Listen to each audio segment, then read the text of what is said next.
guys, and welcome back to another episode of What Do You Do for a Crust? With us today, we have I think I'm very intimidated, but we have a paramedic with us today. Welcome. Thank you. And I've learnt very quickly, I did a bit of research before obviously meeting with you, and I've learnt that I'm not allowed to say ambulance officer, I have to say paramedic because there is a difference. There is a difference. There is a difference, and I'll ask you that in a sec. Sure. But let's jump into our normal Fast Five as we do for every episode or every start of the episode. And I should say, guys, as well, we currently have 3 dogs around us and a beautiful 12-week-old golden retriever puppy named Patricia. So we might have a bit of noise and grumbling in the background, so you're just going to have to forgive us on this one. So first five, income range or salary? Yes, good question. I couldn't actually even give you an exact because I'm terrible with my finances. But we're somewhere like in the low 100,000s. So good money, very good money. Pathway or learning? I'm pretty sure it's obviously a degree. It's very important. Yeah, so it's a 3-year university degree followed by an internship, and the internship varies depending on where you do it. Okay. Yeah. What's the standard duration, I guess? I think most states are between 6 to 18 months. All right, yeah. Mine fell just over a year. And that's, I'm assuming, all hands-on learning, that kind of thing? Yeah, all states do them differently. Some are in and out of the classroom throughout. Others are in intensive blocks. Okay. Ours was pretty much intense at the start and then on-road development from there. All right.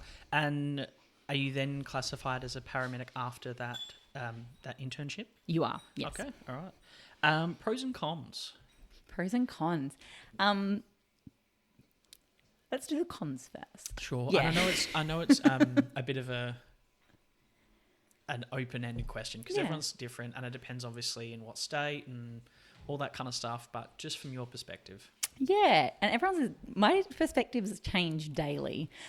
At the moment, I think cons are shift work. If you're not shift work focused, if you struggle with shift work and night shifts and long hours, that would be a certain con. Yeah. That most of the time for me is a pro.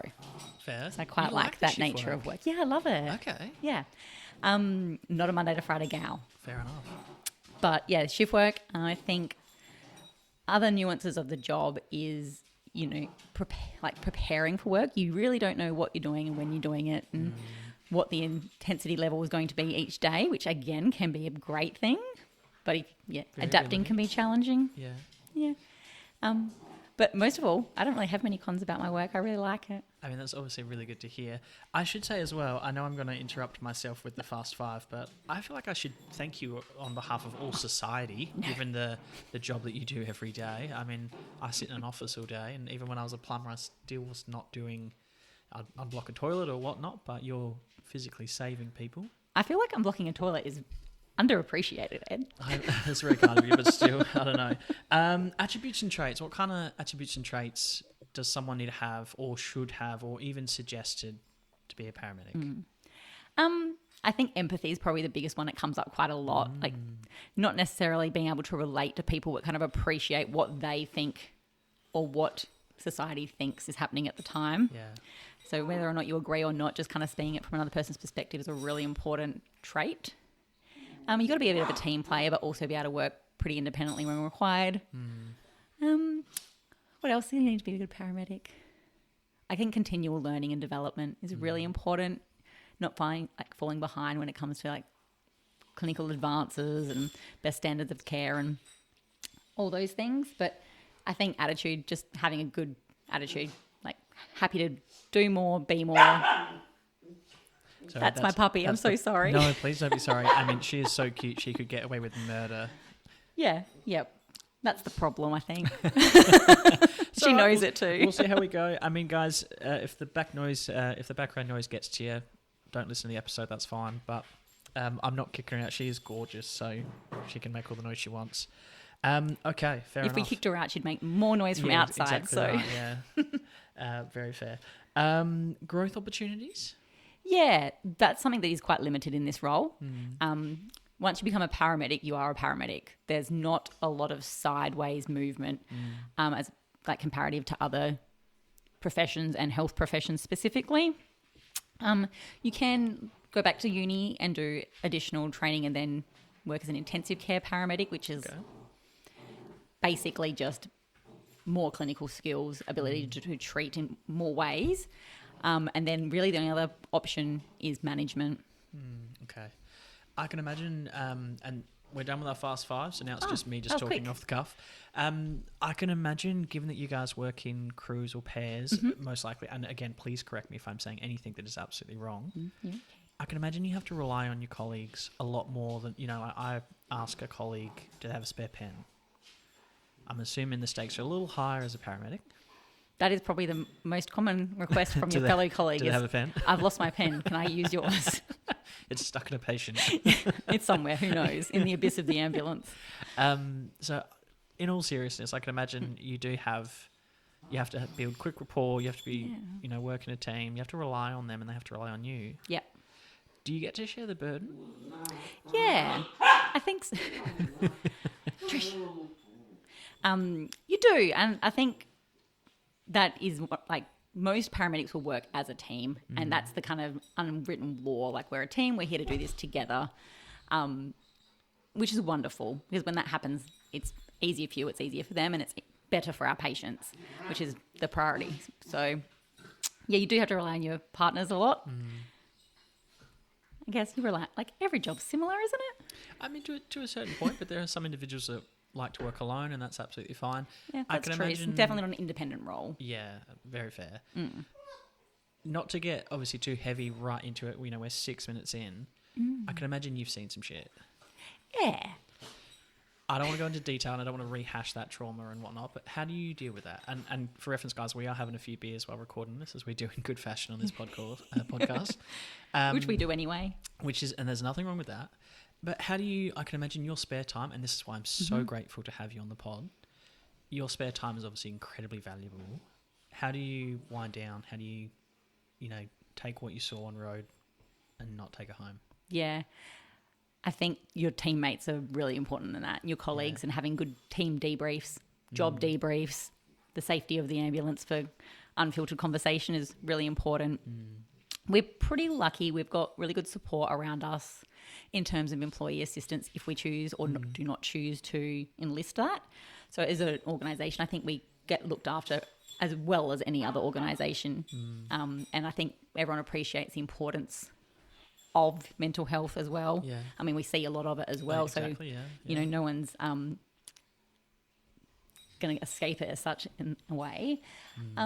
Everyone's different in how they deal with it. We have a no talking about work at home rule in my house, which is for two reasons. One, because it's probably just is good sometimes to leave work at work and have home at home. But my partner is extremely squirmish and doesn't like any sort of medical discussions whatsoever. He'd probably vomit if I told him most of the things that happen, and I don't want to have a patient at home either. Very fair. I mean, you're off the clock. You just want to relax. Yeah, very fair. You have good friends in the industry as well, so they become your sounding board a lot. I can imagine. I've worked with a lot of healthcare workers in the past, and obviously you guys are very high up in regards to, you're very well respected in the community. Is there a bit of? I always find there's always a bit of crude humour that definitely is a good way of chilling out, and I don't think there's anything wrong with that by any means. No. Crude and dry, I think is probably fair to say. Some people worse than others, like a country girl, so it's worse again, and have worked in blue collar industries as well. So my humour can be quite crude, and it is a bit of a coping mechanism. I think laugh at it. If you don't laugh, you cry, very right? Fair. Yeah. I mean, very true. Can I ask you then? We said before squeamish. You must have a strong gut. Yeah, I do. Is that a job requirement? And can I build a strong gut? No, you can't purchase them off the shelf from Woolies, unfortunately. I think some people get better over time. Yeah. Other people don't. Not everyone does. I've certainly worked with people that don't have a strong threshold for it and find themselves quite nauseous and unwell at times. It certainly makes it easier if you can tolerate bad smells, and smells are probably the worst. Yeah, okay, fair enough. You're talking about an ex-plumber, but I can only imagine you'd probably have me topped there, really, when I think about it. Yeah, probably. Yeah. I just think of what's the hardest job in the world? And I can imagine we've had a few positions that we've interviewed on this podcast where, you know, pressure's definitely a constant thing. You know, they've got demanding deadlines, high KPIs, they've got to generate a certain amount of income, all those kind of things. I could imagine the pressure on a paramedic. You know, you guys are first responders.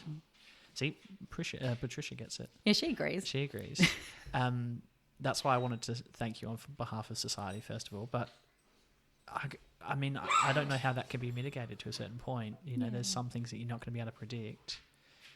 Well, that's what's good about it. It's unpredictable. Which is, yeah, like, I mean, you're very positive, which I think is obviously a key attribute for the role, obviously.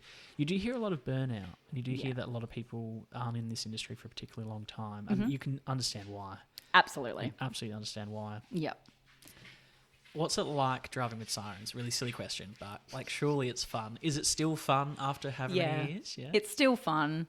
We don't do it as much as people think, but yeah, driving fast with sirens and, you know, you feel like Moses sometimes, like seas parting, traffic emerging. I get really it's a great sensation. One of my pet hates is when I'm sitting in traffic or even just sitting at lights or something like that, and people don't give way to an ambulance or a police officer or a fireman.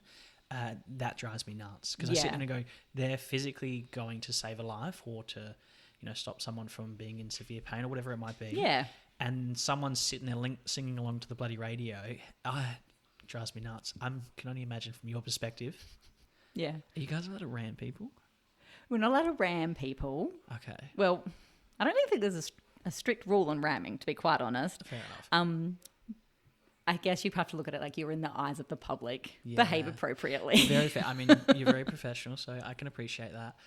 I actually had a few people, I did mention to a few people that I was interviewing a paramedic, and they did have some queries. One person asked me, if I'm at the traffic lights, I'm at the front, and I've got an ambulance behind me and it's a red, and they turn their lights on, if they roll forward and get like a flash and the camera takes them from running the red, even though they've only just like crawled into the intersection to let you guys past, can they be like, hey, I was letting an ambulance in, don't give me the fine?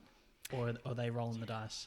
So you know what you should do, Ed, is you should get a police officer on the pod and ask them, because I don't know. Fair cool. Okay, fair cool. But I will say, I don't know the answer to that question specifically. I will say, though, that if you are at a red light, they do. Okay, good. If you are at a red light, though, and there's a ambulance behind you with their lights on, the first thing you should not do is go into the intersection if there is oncoming traffic, because that's really then we're not going to make it to that job because we've got a new job right in front of us. In my defense, I didn't say these were good questions. These were just questions of people.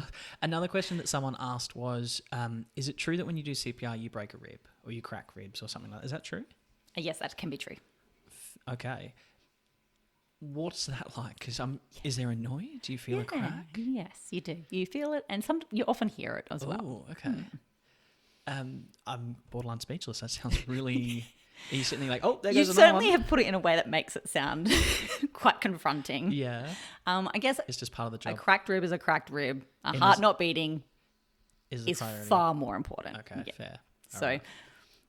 I mean, I'd probably take the cracked rib. Yeah. I can't speak on behalf of everyone. Okay. Fair. I mean, if my heart's not beating and you crack a rib, I mean, you'll recover. Okay. I have heard... someone else asked me about the automatic CPR machines. I got to admit, I'm not familiar with them and I haven't seen them. I didn't get to research one of them. That's an actual thing, yeah? Yes, it is. Is that a thing in Australia? Yes, it is. Cool. Have you ever used one? Yes, I have. Good, bad? I don't want to get into trouble. So you won't get me into trouble. I think it depends on the application. Okay. They're a very confronting device. Okay. So if you're not prepared to see a mechanical compression device, it can be really quite shocking. Okay. Because it is basically, it's sort of a robot arm compressing a human torso. Okay, because I was thinking more of like an AED similar kind of thing. But yeah, no. So it's literally just like a compression extension arm. Jeez, okay. Which like retracts and compresses in place of CPR. Okay. Yeah, so it can be a really confronting sight to say, yes, they're used, they're very effective. There's lots of research around their efficiency. They can cause harm just like anything, but they are very, like, that would be my only thing is, yes, I've seen them, yes, I've used them. They're just very confronting. Fair, okay. One thing that I have seen a lot in all the states is I've seen quite a lot of ads around, do you actually need to call an ambulance, as an example.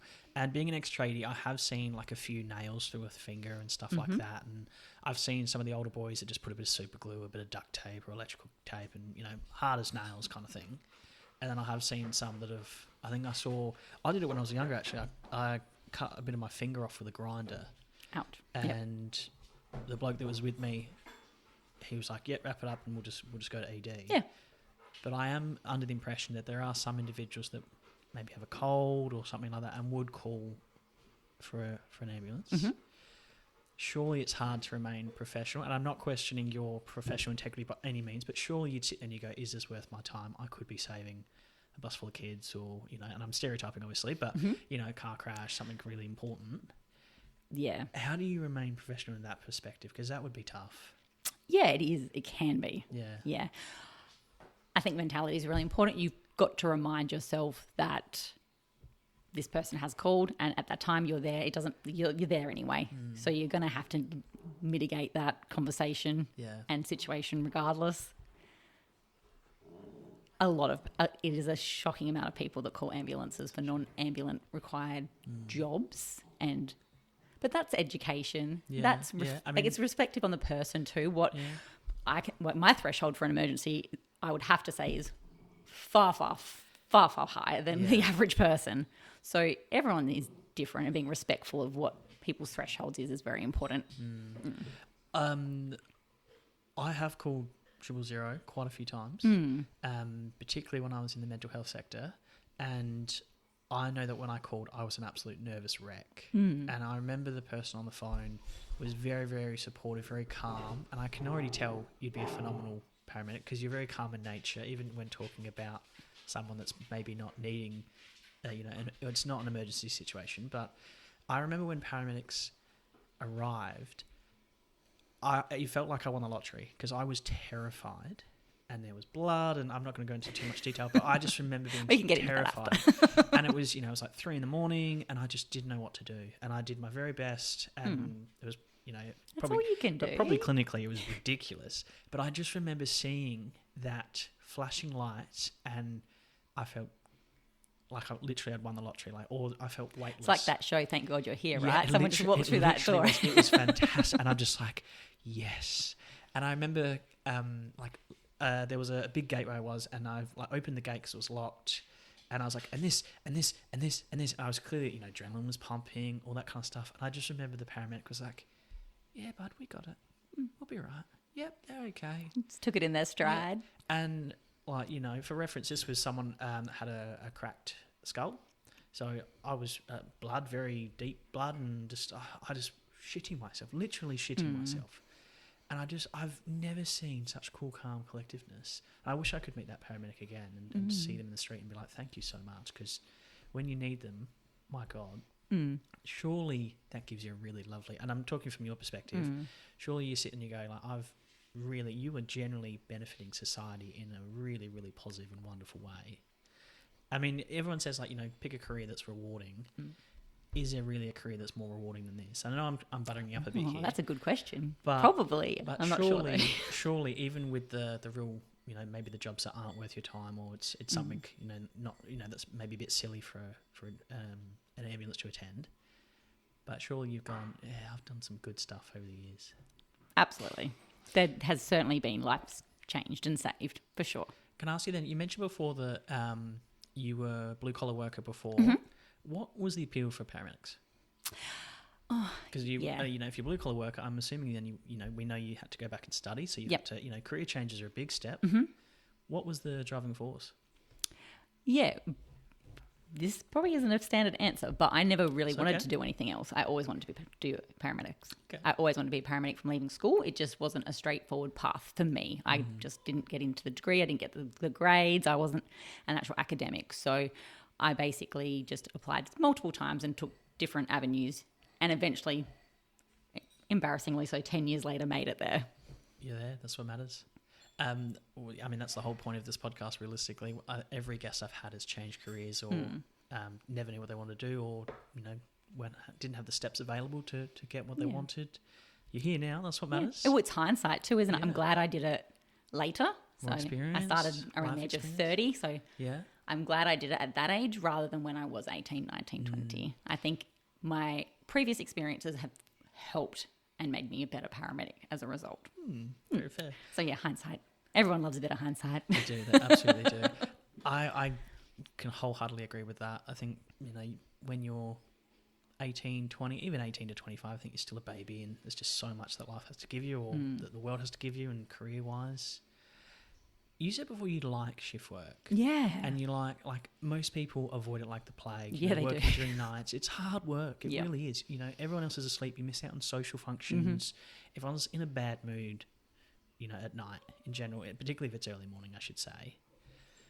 Do we need to take a break? We're not sure where the pup went. Oh, she's just there. You sure? She's fine. Okay. Yeah. If not, we can take a break. I think that would be something, or potentially a reason that some people would go, actually, I don't want to do this. Yeah. You'll miss out on social functions, like you said. Is it how's it work, like roster wise? So every state is different. Oh, okay. See, I don't assume. I would just assume it would all be the same. No, they're all different. So I know that some states do like day, arvo, night combinations. Okay. Some only do day-night combos. Most states have a general roster for everyone. Okay. So if that is a day, arvo, night, most people in that state would do a day, arvo, night. I do just days and nights. Okay. 12-hour shifts. 12-hour, Jesus. Yeah. Okay, so... all right, well, not all states do 12-hour shifts, I think. Okay. There's combinations in different services, but... I'm just building more and more admiration for yourself and paramedics. I'm just thinking, I get to 7.5 hours, and I'm like, yeah, sweet, day's done. I've had 2 coffee breaks. I've had some water cooler talk, all that kind of stuff. And you're going on 12 hours of shift work as well. Do you have shares in like Monster Energy drink? Like what's kind of like Red Bull? Caffeine certainly helps. Caffeine and sugar. We're all pre-diabetic. But at least you guys can treat it, yeah? Or well, that's true. Can see the early symptoms. Silver linings. Well, it depends how you look at it. Again, like I would rather do 4 12-hour shifts in a week than do 6 7.5 hour shifts. Okay. Fair. I mean, work-life balance, you technically... It's like FIFO, you're working half the year. Yeah. Okay. The last question I had from the sort of the people that I was chatting to prior was full moon theory. Oh, good question. Is that an actual thing? And for those guys who aren't aware of full moon theory, and I'm going to butcher this, so I do apologise. Oh, yeah, the puppy's just gone out. We're learning toilet training, guys. Sorry, probably not appropriate for... Need to take a moment to cheer. But we're very happy the puppy's gone out for toilet time. By herself. Nice. That's progress. She's 12 weeks old. Like I was, shitting myself at 12 years old. So, I mean, she's done really well. Yeah, she's funny. Sorry, guys. For those who aren't aware, a full moon is... I don't know how to describe it. Everyone's crazy. Everyone's just that's shit the seems theory. to happen. It's all kooky. That's the theory, is that when the full moon's out, just odd shit happens. Yeah. And more behavioural stuff. Like people tend to like mentally and physically respond to the fact that the full moon's werewolf style, I guess. Yeah. Well, 100%. I think that there is some validity to it. Like if you take anyone that works specifically in a hospital, they will 100% back it up. I've had mixed experiences personally, but yeah, it potentially is a thing. Is there a science? I don't know. Maybe. Fair enough. I can understand. I mean, yeah, I just think some of the stuff you would have seen. Oh. She just touched the electric fence. Oh, poor thing. Oh, we were all like, what was that? Sorry, guys. Pup just found the electric fence. Oh, we are in a rural area, guys, so we have cattle and such on the property. So, yeah, unfortunately, poor thing. Huh? The electric fence works, everyone. I mean, we know. I mean, it's important. She'll learn it for next time. Poor thing. Sorry, guys. This is a bit of an odd one, but I was sorry. I was sitting there, I'm like, oh, poor thing. What was that? Well, she's getting cuddles now for reference, guys. So I think she's all right. No. I wish I could have a photo, guys. She is gorgeous. She's exactly as beautiful as a 12-week-old golden retriever puppy would be. Yeah, she's pretty cute. Yeah, she's very cute. Yeah, Sorry about that little No, distraction. that's all right. Like I said, this is we want it to be authentic. That's exactly the whole point. So it's authentic. No one can tell We us. shouldn't laugh, poor little thing. No, I mean, but she will learn. That's the thing. She's got a lot of space. Let's be honest. We are on a lot of hectares, so Yeah. she's got room to. Yeah, fair enough. Yeah. So sorry, I've gotten distracted now. What's your interaction with police and fire? Yeah. Just out of curiosity, because I can imagine there's obviously a little bit of overlap. There is, yeah, sure. But I mean, I find that particularly paramedics is a really interesting one. Some people, maybe not the best of background or best intentions, don't like when police arrive. If they're a bit shady, maybe. And police, and then firemen, it's usually the toasters set off the smoke alarm. I'm stereotyping. I'm sorry for the firemen. No, out there. we've had the firemen come to station recently for the hot steam from the showers, so we shouldn't stereotype. But if the shoe fits, if the boot fits. So I mean, I have heard a few phrases that describe them, hose fairies and such, which I'm not saying is that by any means accurate, but if I'm in a car accident, I don't want fire or police. I want you guys. Mm-hmm. But what is the sort of the interaction in a general perspective? Yeah, we probably deal with the police more than firemen.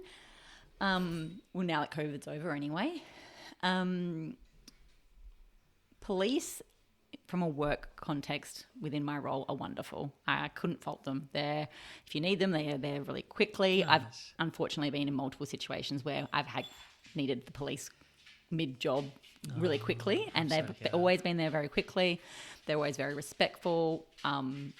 They help us out quite a lot. Okay. I don't really like them so much when they pull me over for speeding on days off. It'd be a hard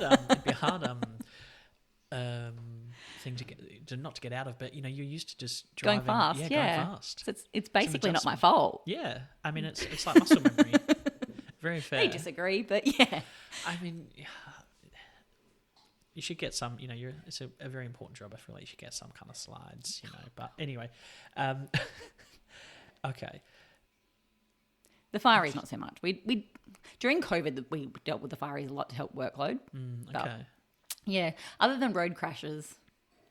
That's sort of the only situation. And heavy lift, difficult. difficult. And they difficult. get the jaws alive and stuff like Yeah. that. Okay. Yeah. Can I ask then? You did mention just before that often police have to arrive. Is that, I'm assuming, to protect yourselves? Yeah. Yeah. Okay. Obviously, that is absolute shit because you're just there to do a job like everyone. Mm-hmm. I'm assuming it's usually mental health, maybe drugs, that kind of thing. Yeah. Has there been any changes in normal or common sort of trends or whatnot in the community? And obviously I know every community is going to be different, so it's probably a silly question, but have you noticed there's a bit of a drug epidemic or mental health is much more of a thing now, or domestic violence, or is there things that have changed? Good question. And I don't know about other states, but our state has changed recently. We've got a little bit harsher penalties for people that do intend harm on frontline workers. So that's been good because people are being held more responsible for these terrible actions, I guess you call I'm them. going to be a bit political, but I think I'm all for it. You guys are human beings. I'm literally sitting across the table from a human being who has a 12-week-old puppy, but, you need to get home safe. You're just there to do a job. At the end of the day, everyone needs to go home safe. Yeah. I think that's important. So it's good that there's some bit more accountability and some responsibility out there. There are trends, like festive seasons and things like that. Trends go up. There's been actually a lot of research recently. Apparently, I can't quote, but assault on healthcare workers has really inclined in the last few years. Okay. So there's lots of campaigns being delivered currently to kind of mitigate that risk, and which is great to see some proactive stuff happening. It's terrible that it has to happen, but I think awareness is getting better. I think people are more aware that it's not acceptable. And with these new rules and everything, the reporting disciplinary process is becoming more monitored, which it can only be a good thing, I think. Very fair. I definitely agree. What's the leave setup for a paramedic, given that your shift work? Like holiday leave? Yeah. Well, we get pretty good leave. And again, I'm assuming, it's probably state to state a bit different. Yeah, it is. I believe so. I think, I don't know how it works actually, to be honest. But we get probably about, More than the standard 4 weeks? yeah, I think we Okay. get not quite double. I think we get about 6 weeks leave per, 6 or 7 weeks per year. Yeah. Yeah, per every year's service. Okay. I would assume, obviously, you guys need your leave and you need your break. Mm. Very, very fair. And I know some people would go, oh, but you get, if you're working half the week, but it's not the same. It's absolutely not the same. Mm. Okay. Very fair. It's good leave. Very, very fair. Not as much as a teacher. Yeah. Okay. We might need to work on that one, guys. Any, I don't know, any higher ups listening? I doubt it, but still. Okay. The general knowledge that you would have to have almost, I think, very closely astounds me, because you would need to know realistically about the entire body, about potential things that have affected, plus trauma, plus mental health, plus chemicals, medication. I mean, like, you're pretty much a pharmacist, a GP, an ED doctor, and probably a physio and OT all wrapped into one. That's probably a bit kind. Is it? Yeah. Well, I mean, to a certain point, there'd have to be some to a kind of certain point. pharmacology kind of avenue. But I mean, how do you remember all that? Well, you just don't know everything. Yeah. You know what you know, and the stuff you don't know, you get help for. Okay. You can't know everything. No one knows Yeah, very everything. fair. There's people out there that know more than me. There's probably a few that know less. Can I ask a tricky question then? Do you, like, I've literally sat in my GP clinic and talked about my symptoms, and they've literally pulled out a medical book and flicked through. A to Z. Yeah, I kid you not. Like, that's no exaggeration. And I was sitting there, I'm like, I'm paying for this, really? You're a GP? And That's brilliant. And it was a really nice GP, so I let it slide. But I was a bit baffled. Do you guys have any? Like, I'm assuming you don't have an A to Z directory on site in the ambulance. No, we have guidelines. Okay. You know your guidelines. You probably don't need to look them up, but we do have resources that we can look them up Okay. if required. It's good to double check. It's always good to double check. Very fair. And we work in teams, so there's always that soundboard too. I'm sure your GP didn't have a colleague in the room with him. No, he didn't. That's good. So maybe Yeah, you should. fair. Yeah, Just I for a was little gonna say, while. maybe you should, yeah. He definitely wasn't in training. So, okay. Scenario: you've just been called to a job. You're walking up the driveway. How do you decide who? Is there a lead? Do you guys work collaboratively? Is it I'll deal with the patient, you deal with the family? And I know this is a really open-ended and ridiculous question. How long's a piece of string? How do you? Because I'm assuming that's a huge part of the job. Is how do you plan, strategize, prioritize, all those kind of things? Yeah. It's actually a really good question, because a lot of people think that on an ambulance, one person drives and the other person doesn't, and that's the dynamic. So Yeah. are you the driver or not? I'm pretty sure most of the workforce across Australia, they share that role. Okay. So one person will be the clinician, for lack of a better word, that does the majority of the assessment and treatment. Okay. And the other person drives and helps with the logistical, operational side of the job. To put it as simply as possible, that would be my answer. It's so And much you more swap. complex. And whether it is like a day on, day off rotation or a job on, job off rotation, Okay. etc. So, I mean, realistically, you guys are on point for 12 hours straight, realistically. What can I ask? On a bad day, yes. And you guys are very important, and I know there's a lot of need in the public and growing populations, aging populations, all those kind of things. But I can imagine you just don't get any. What's the break situation? And again, I'm probably aware it's changing. It's changed from state to state. But like, do you? Because I'd be mentally drained after. Like, you have a bad job first up, and then you're like, I'm done. I'm just. Yep, but you're not. That's what you have to think. You have to keep going. You just have to keep going. You just got to dig somewhere inside. Look, by law, like every job, you're entitled to breaks and entitled to have some time off a job, so to speak. Yeah. Most of the time you get that. Yeah. But there are times when you don't, because at the end of the day, an emergency trumps a meal break. Yeah. So someone's heart attack is more important than my 2-minute noodle sitting on the bench at work. I do love 2-minute noodles, Yeah. but fair enough. You've got to Very fair. prioritise. But Yeah. that's basic. We get penalty rates accordingly Okay. and all those things. Is it one of those things of, like, money's all well and good, but often in the people that I've very briefly spoken to, not in regards to paramedics, but any role, it's never enough. It's not as in you're wanting or needing more money, but as in the value of the overtime is never Like reflective. it's yeah. never reflective on the fact that you've gone 6 hours. You're halfway through 6 hours, and you're halfway through a shift. My God, and you haven't stopped for a glass. Like, what do you? I don't mean to be vulgar here. What if you need to pee? Yeah. So that. Like, and I'm sorry. Yeah. I know that's a really inappropriate question, but No, like, it's if not. someone's having a heart attack and you're busting, Yeah. what, That like, happens. I can imagine Yeah. it does. Well, generally, you just get used to using public facilities. you just have to do what you so have to do. if you have to stop at a public toilet, you Yeah. do. You generally use hospital bathrooms and things like that Okay. when you're away from your home base or your station base. And you take snacks. Okay. Do you guys get a fridge like on board? No.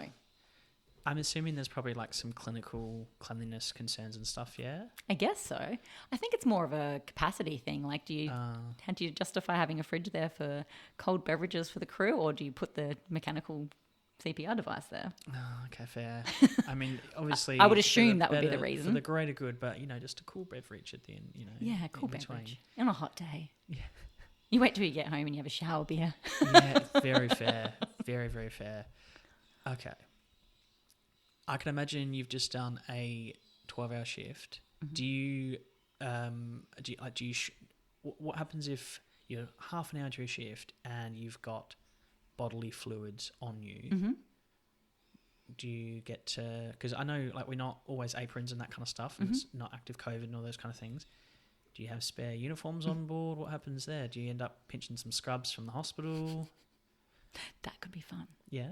Yeah, I'd like some scrubs. They I look like so some comfortable. Some of the patterns as well I are know. gorgeous. to Yeah, say. I often look at the scrubs and think that'd be nice. Yeah.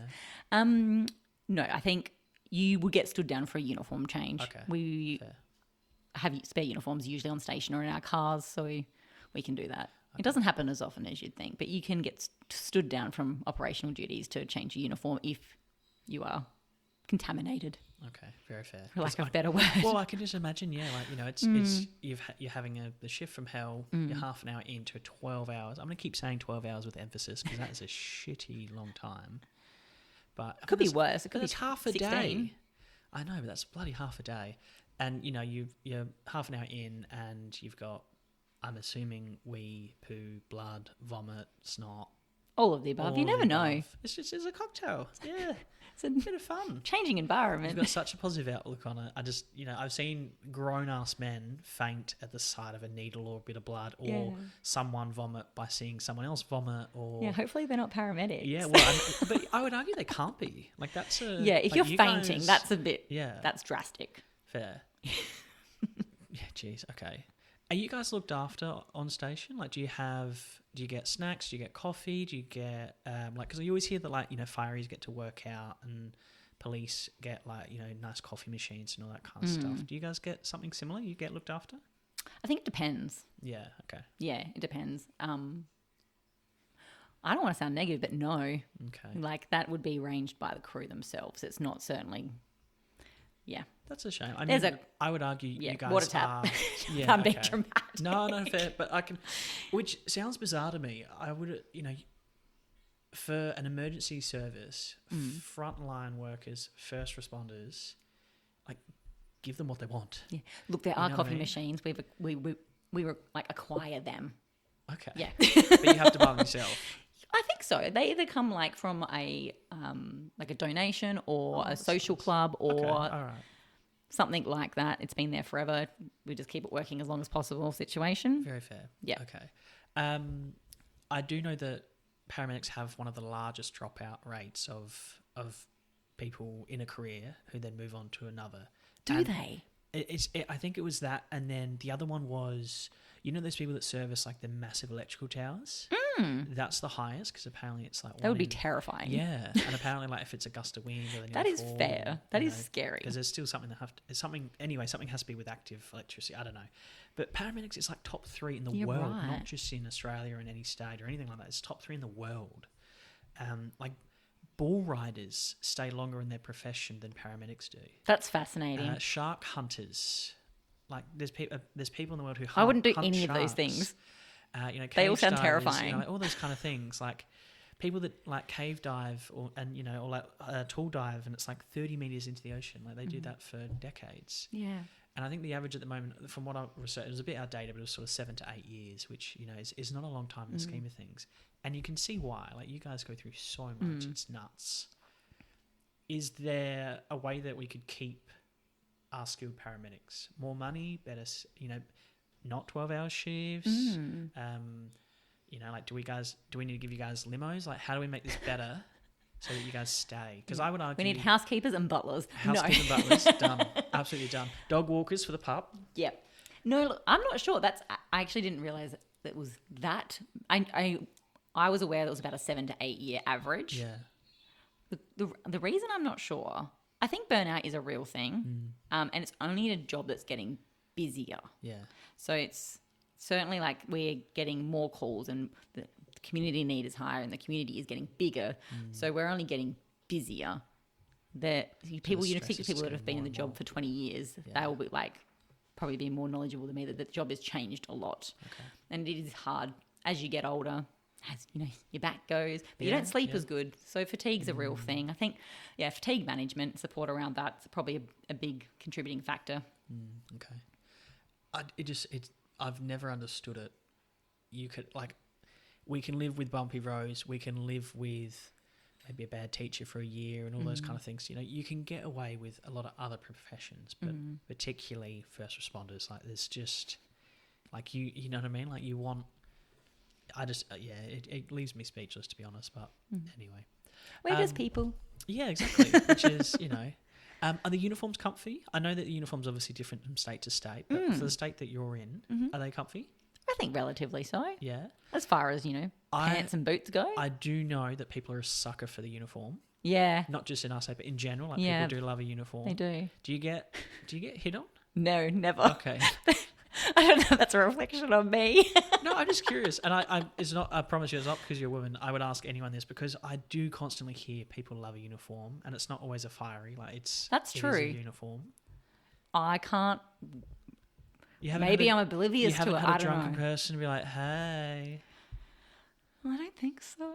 I mean, I would argue... Now I'm starting to question. No, maybe fair. I need to make more effort. I would argue... No, you definitely don't. I would argue that you probably see people in a very vulnerable state. So you must... Like, you'd have to build rapport very quickly. And there's a lot of trust. You've got to be a people person, I think. Yeah. Okay. I can understand why the standard expectancy of a paramedic is 7 or 8 years, given the stress and the complexities. But I think just generally, given the skill of someone that actually has to be in that role, you know, you've got to be a people person, you've got to be able to absorb knowledge, you've got to be able to think quickly on your feet, you've got to deal with really, really complex situations. It's very overwhelming. It is. Just rattling. It's overwhelming hearing it. Yeah. It doesn't feel like that. Okay. I think you just get... You get used to it? Yeah, I It's think just so. the new norm? I think so, yeah. Okay. You just become a bit standard operating procedure, right? I'm sure like a neurosurgeon doesn't go home at night and be like, it's fair. I played with brains today. It's just a normal thing, you just get used to it, I think. It just becomes the norm. Okay.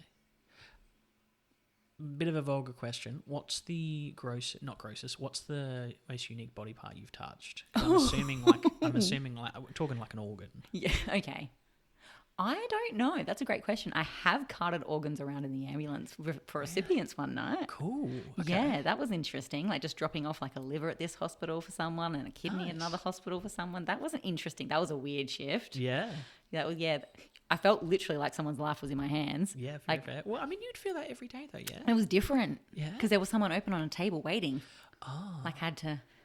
Yeah, it was terrifying. I'm surprised you at you night time. It was really, different. really eerie. Yeah, I can understand that you've just got ambulance an full of organ body just parts on at night on the front seat next to you. Yeah, basically. Yeah. And I was worried, like, if someone crashes into me, will they be safe? What will happen to the body part on impact? Did you sneak a peek? I'm assuming it's in a cooler. They're all bag. wrapped up, and I would never. No, infection risk. Come on, Ed. I don't know if I could control myself. I'd just be like, oh. Yeah, I know. Obviously, that's silly because it needs to be very, very clean and whatnot. But we see all the body parts. I can only imagine. A lot of naked people. That might be shocking for some. Really? Yeah. Why? I don't know. It's like they call 000 and they take their clothes off. It's an odd thing. Just for fun, shits and gigs. Maybe that's, like I said, maybe that's them hitting on you. Maybe. And they're just like, hey. Maybe the messages are really strong and I'm just not picking up on it. They're just like, nah, screw subtlety. Screw asking you for dinner. They're just let's... I'm naked. Wow. Yeah, lots of naked people. Can I ask you, what's the, because we mentioned before, obviously you work a lot with, all types of first responders, but I'm assuming you'd have to have good rapport with hospitals, ward nurses, all those kind of things. Yep. What's your handover look like? Yeah, so it depends, I think. It depends on where you're going to, but you're legally bound to hand over to another health professional. Mm-hmm. We hand over to like a triage person who like rates our patient's condition from like fine to really not fine, I guess, on a scale. It's usually like a 1 to 7, 1 to 5 type system. Is it like, and I'm stereotyping, so I do apologise. Is it like an episode of ER or Grey's Anatomy where like you're on top of them, someone's pushing the trolley or the gurney, and you're just shouting stats at them that no one can understand? Is it like that? Please tell me it's like that. You're probably like, no, it's really like that. Is it? It is a little bit. Okay. It is a little bit. Some shows do it better than others. How are you not arrogant? Because you're literally saving lives, or you're preventing death. Like, you're giving the bird to literally the Grim Reaper. Surely, like, I would just walk around with a swagger to be like, I literally stop people from dying every day. Yeah, but everyone has weird jobs. Yeah, I guess so, yeah. Like, teachers are responsible for bringing children, like, through education. Yeah, very fair. Like, I feel that I couldn't do that. Yeah, me neither. Me neither. No, you just don't think of it like that. Okay. Yeah, it's just, you go to work, you do your job, and you go home. And fair. I'm very fortunate I have an on and off switch, so that if you're taking it home, that's probably a different conversation. Okay. But I interrupted you before, sorry. So handover and what? That was a good interruption. Yeah, we do exactly that. We give a handover, like, this is a person, this is why they've called us, this is what we've found, we've brought them here because, basically, in a nutshell, little story time. Do you, if I've, and touch wood, that this never happens, but if I've been in a car accident or something like that, and I need to call 000 or paramedics, and you guys, what if I want to thank you? Can I do that? Can I, like, because I don't know the legality of it. Do you ever get people like reaching out or being like, thank you for saving my life? Or? You do. Not super often, but you certainly do. You can. Nice. Like, all services have like a customer inquiries process where you can call and write and send an email. And quite often that gets back to the crew that attended. In metropolitan areas, I think that happens that way. In the country, I work both country and metropolitan. In the country, like, you quite often get people stop by station with a box of chocolates or whatever to say thank you. Nice. That's nice. Okay, that's really nice. A small gesture, considering you've done a big gesture. Yeah. Okay. So we certainly do get thanked. Can I ask you then, working in the country, you would run into people that you know. How does that go? Yeah, I don't like it. I can imagine, because you would. If we're being completely honest, it's not my vibe. Because I know you would, you'd obviously see things not just obviously in regards to someone's hurt, but you would probably see behaviours that aren't appropriate in many different shapes and forms. And I don't want to go into that, obviously, but and then you'd see him in the middle of Woolies, or you'd see that person was driving drunk with a kid in the backseat with no seatbelt, and then they're just coming to Dan Murphy's, like. Heavy is that wears a crown kind of thing. Yeah. Everyone, this is something, we talk about this at work all the time. Okay. People and how people feel about that dynamic. Some people don't mind it. They love it. Yeah. They're happy to stop to people and chat in the supermarket. It's a great example because that's where it happens at the supermarket. Yeah. I prefer not, personally. Yeah. I choose to work a bit further away from where I live to avoid that. That was my next question. Yeah. Apologies for the phrase, don't shit where you eat kind of thing. It's not personal, but I think we've already established during this podcast, I don't like to mix work and home. Very fair. That's a personal attribute. I've always been like it. Some people don't mind, and like, hats off to them. Well, yeah, that's fine. Exactly. Just not for yourself. Yeah. I can imagine though that would, in my opinion, looking as an outsider, that would be a really simple thing that you could do that has assured like the longevity that you've seen in this career. Yeah, potentially. Yeah, that's a factor I have not thought about, but yeah, maybe. Very fair. Very, very fair. Yeah. Wow. Okay. What do you got? Like, I've got so many silly questions. I love silly. What do you do if you get queen a flat of silly tire? questions? A flat tire. Yeah. Okay. Cause, like personally or at work? Well, at work, I should say, because like you're driving heavy rigs. Like they are stacked to. I've never been inside an ambulance in any state, but I know you guys need to carry a lot of kit. is there a spare on board? I mean, you guys don't No, even have a there's fridge, not. so We don't have a spare. We call RAA like every other person. cool. Okay. Basically. Yeah. Yeah. We'll call someone to come out and change it for us. Okay. Yeah. Fair enough. I can imagine that you guys are under the microscope a fair bit because you're dealing with, important medication and all those kind of things. Do you have to do like handover when you finish? So Yeah. even when you're like wrapping up, you still have to be on point. So what if I can't imagine, a paramedic would ever go to work hungover, but what if you're just like not well or... Because I'm not thinking of anything worse. Yeah, I couldn't absolutely talk about, some of the trauma you see. But like what if you've got a bit of a head cold and not even that, you shouldn't go to work when you're not well, but even if you just got a headache. Same rules apply. I think the threshold's lower though. Because if I'm just thinking about a typical day, 12-hour shift, I wouldn't drink a lot of liquid. I would not, because I don't want to go to the bathroom. I definitely don't want to use a public bathroom. So I probably wouldn't drink a lot of water, so then I'd end up getting a headache. And you're sweating and you're stressed and your hormone levels are up and down and adrenaline and just, it sounds complex. I feel like you make it sound worse than it is. Well, not worse. I shouldn't say worse by any means because I think the rewarding avenue is incredible. Like I said, you're literally giving the Grim Reaper the finger. I think that's obviously very, very impressive. And I do think generally, a lot of society would be very appreciative of the work that you guys do. Yeah, look, you drink when you're thirsty. You try and eat when you're hungry. And if you need to go to the bathroom, you find one. Oh, okay. I try not to overthink it. It's just too depressing. Fair. Yeah. Okay. Very fair. And you guys, like, how far do you travel? Is it you sort of like how's that work? Are you guys set up in your own? I know, like, obviously there's stations. Yep. Do you ever have to go across other stations? Do you ever have to like help? I would assume you have to help other teams and all that kind of stuff, and they help It literally works closest resource to closest job. Okay. Basically, unless it's not urgent. So I work on an emergency ambulance, which is different to a community or a low acuity or a transport ambulance only. Okay. But generally speaking, it is the closest resource to the closest First in, best dress. Basically. So Okay. that's how they try and do it. So you get someone as quick as possible. I have seen some of the pursuit cars every now and then, and it's always one person. How does that work? Because I would be terrified that it's just me and it's all on me. So it depends where you are and what they are. So we often have like a higher clinical level working solo. So they will just get called to the jobs that their extra skills are required for. Okay. Sometimes there's a team leader, so it might be an operational commander type role. Do the students normally go? We talked about the students. Do we classify them as interns? The ones that are doing the internship, they've done their degree. Are they still students? Interns? Yeah, they're employed. Okay, so they are paid. They're paid. Okay. But they are interns. So what that means is they are clinically trained, but they haven't been signed off as competent and safe for practice. Does that make sense? Yeah, very fair. So they've done their theory work. They've passed the test to get to the next stage. It's just seeing how that works in the dynamic environment. Okay. Very few people fail it. It's a supported learning process rather than a fake it till you make it. Okay. I can imagine. So like we don't want any fake it till you make it sort of thing. Is that something that the standard paramedic has to do, is support an intern? Yep. Okay, so you've not only got to keep your own info and learn and triage the situation, but you've also got to educate someone in the process. Yeah. So you are basically a teacher. You said before you couldn't teach kids.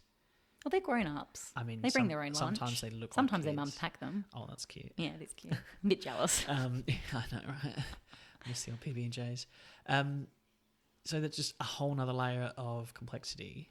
Is it normally, I'm assuming it'd be normally 2 paramedics to then an intern? No, they're still just a pair. Okay. All right. I believe that's how all states work. Okay. Yeah. So then that puts more clinical stress on yourself, realistically, or the individual. Yep. Okay. The mentor. God, all right. Teacher. I would have thought that would have gone with the team leader or something like that because they're always by themselves. I guess so. No. All right. It's a great question. I've never questioned it. No, that's just not how it works. It's, you work, because you're not training or learning to be a team leader, are you? You're training to learn to be a paramedic. I mean, that's fair. You got to work with the paramedic, and you're not put with just any. Well, generally speaking, you wouldn't just be put with any paramedic. It'll be someone who's got a vested interest in and someone development and such. training, and All got right. some exposure, that's got a few notches in their belt, so to speak, Okay. to help facilitate that process accordingly. All right. Okay. If I'm just got my internship and I'm put on your bus, your truck, whatever it is, what are the things that I need to do to make me succeed? Do I need to, and I know that's a stupid question. It's a great question. I just don't know how to answer. But as in, like, I don't think there's a rule. What do you want from me? Am I like, and I guess I'm talking about that, those individuals who want to be a paramedic into the future. They've done the book smarts, they've done the assignments, they've done the exams, all that kind of stuff. Right now it's practical stuff. First day, what do I need to, maybe not first day, but what are you expecting from me? I think this answer is the same as every other job. Yeah. Like across the board. First day, you got to be proactive. Yeah. You've got to try your hardest. You've got to give it your best. You've got to ask silly questions. You've got to go away, take those learnings. You're right. Be reciprocative for feedback. I don't think that changes no matter what job you're in. Okay. But when you have to take feedback on board and get better and develop.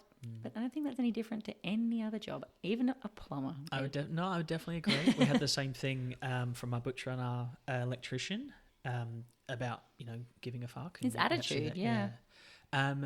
What's the expectation? Should I be I remember when I was an apprentice, I would have my TAFE books in my car. So on my lunch break, the bloke I was with would be like, okay, what's this? And I'd have to look it up and all those kind of things. Same thing. Okay. It's the same. It's exactly the same. Like you can't expect people to know everything, study and know everything to start with, but you've got to certainly be training and learning along the way and changing that thought process along the way and having resources to go to solidify that learning. And I can imagine if I was straight out of school and then uni and doing I'm forgetting the word, sorry. Internship. Internship, thank you. I can see you searching for it. Thank you. I'm sitting there like, I've had too many beers, obviously. And I'm doing my internship.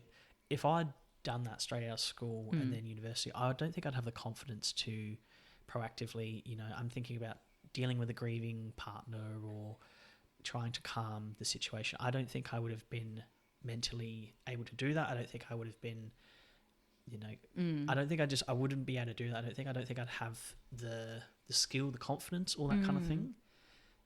It's so true. Can I ask you, as someone that then had a role prior, a different position, a different career, you did mention that, being then an adult student, you felt like it made, I would tend to believe that was a really good example. Yeah, it is. It's learning. It's emotional intelligence, isn't it? That's something you learn along the way as well. Very true. But, life experience, life experience, exactly. And you've met more people. Yeah, you get better. There's still firsts. Yeah. Like I still have firsts. Really? Even yeah. now? Okay. People still surprise me. Very fair. I can, in a good way and a bad way. Both. Okay. Yeah, both. You're very positive. It's a good thing. You want people to surprise you still. And I think you can see the difference in the people that don't have that exposure earlier and the ones that do. Yeah. But that can't be helped. That's no one's fault. Yeah, very fair. I can imagine, like we said before, you're seeing people that, obviously terrified. Like I gave that example where I was a nervous wreck. I would have just been the worst person to have to deal with. Just having that nice calming nature that you do is probably just a really great attribute. Probably. Yeah, definitely. That's all the time we have. So that's our session done. Thank you very much for coming on the podcast. We really appreciate your time. Pleasure. We have sleeping puppies. Everyone's worn themselves out. It's a very cute scene. But thank you very much. Of course, they're sleeping now. Sorry, everyone. No, it's part of the deal. If not, they skip forward. It's not the end of the world. Thank you so much. Yeah, no, really pleasure. Appreciate your time. No, absolute pleasure. Thanks for having me. Thanks for being here.